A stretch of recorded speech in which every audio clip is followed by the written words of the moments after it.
Your leadership team has taken multiple assessments. I know, I hear it all the time. And they've powered through your last team offsite, and they still can't get out of their own way because you haven't yet addressed the real cause that sits underneath all of those strategies. It's hidden in a place where most consultants never even know how to look.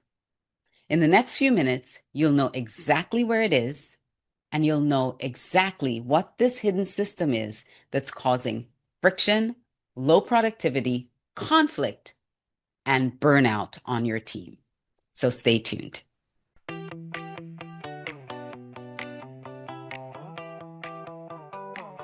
Hi, I'm Alicia Couri, founder and CEO of Audacious Concepts Inc., a boutique leadership advisory firm closing the gap between strategy and execution by reducing friction and aligning people performance to operational results.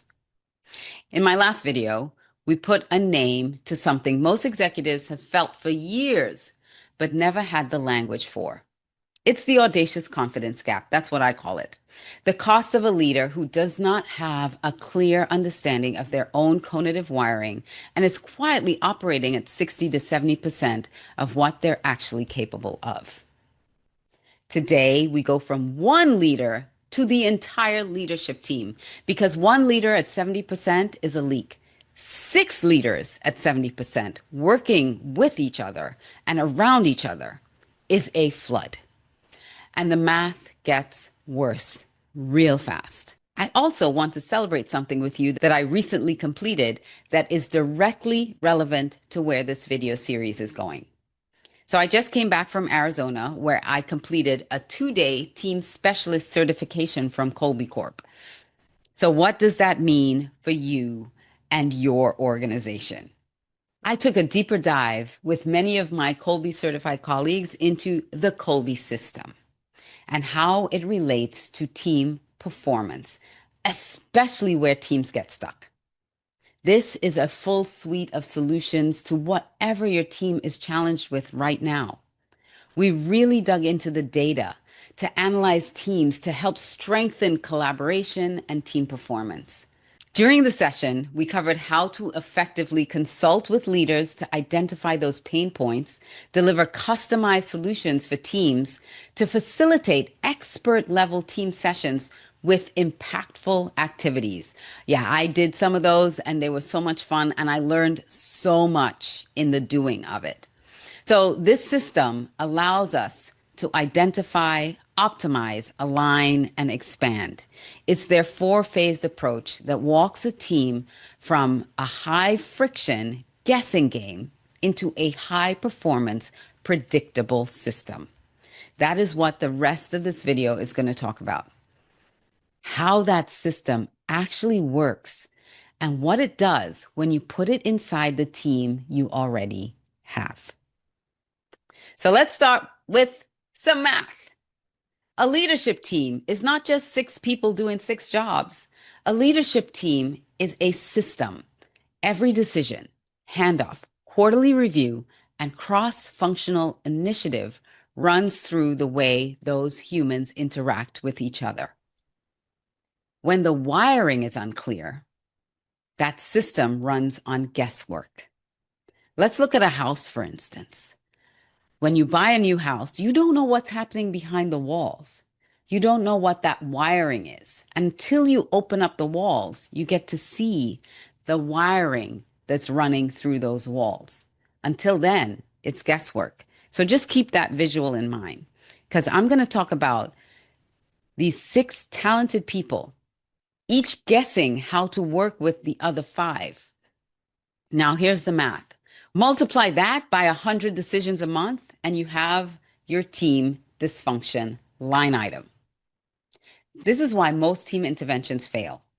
The offsite, the engagement survey, the latest collaboration platform, all of it sits on top of this invisible dysfunction that no one can articulate instead of underneath it where it props it up. You can't fix a wiring problem with a communication workshop. You can only fix it by exposing the wiring itself and then redesigning the work around what you find. Think about that house. That is exactly what the four-phase system does. Phase one, identify. Would you agree that you cannot fix what you cannot see? So the first move is giving every person on the team a clear, validated picture of how they instinctively take action under pressure. The assessment cuts past performative behavior, past whatever their last manager wrote in a performance review, past whatever they put on their LinkedIn profile, and gets to the actual mechanical truth of how they move when they're free to be themselves. This single piece of insight changes more behavior in 1 week than most coaching engagements move in a year. Because for most leaders, this is the first time anyone has ever told them with the data that the way they naturally operate is exactly the kind of operating the company should be building around, not managing into compliance. Phase two, optimize. Once each person can see their own wiring, the team can finally see itself. The team member that everyone has been quietly calling a stick in the mud turns out to be a person who needs to dig deeper into the details before making a decision. They're doing exactly what they're built to do. Being asked to make 30-second decisions in a culture that punishes them for needing data is what they're living in. They are your so-called indecisive leaders. Then there's the leader who has 10 ideas for a single problem and is ready to activate, but is being asked to slow down. Don't make any rash decisions, but instead wait while we research in depth all of your ideas. And they do this for the next 3 weeks before launching anything. They're called irresponsible. The colleague that's labeled difficult might be someone who's being asked to see in the abstract and imagine the solution without any tangible material to work with. When the team sees this, all the labels fall off. And the behavior people used to read as resistance, laziness, or an obstinate attitude finally gets recognized for what it actually is: natural striving. The friction drops fast, and the meetings stop being status theater and meetings about more meetings. Then there's phase three, align. This is where it gets surgical. Most teams are designed around titles, org charts, and resumes. Wiring almost never makes it into the conversation. So phase three pulls the data on each person and lines it up against the data on what the role actually demands. And the gaps become so visible immediately. We looked at a case study of a company. The entire company had 100% of their employees in some level of conative stress. They were either dealing with strain, tension, or conflict. You can't see that just regularly. The data showed that they were not aligned with each other and they were not aligned with the work that needed to be done. So the tension between the team and the gap in performance becomes glaringly obvious, and so does the solution. The solution can sometimes mean redesigning the role to fit the person. Other times, it can mean moving a person to a seat where their wiring was built for. And sometimes it can be redistributing certain responsibilities across the team so the right hands land on the right work and the team stops fighting their jobs and the work itself finally fits the humans doing it. Let's talk about phase four, because phase four can be either the end of the process or the beginning of the process. It's all about hiring, so that hiring stops being a leap of faith and a guessing game. And the next person who joins your team is brought in against a validated model of who actually thrives in that seat, with an interview process designed to predict whether they can perform at the level you need them to. Mishires drop significantly, onboarding gets faster, and the team you spent 3 years building stops getting rebuilt every 18 months because someone important quits. That is the architecture. Identify, optimize, align, and expand.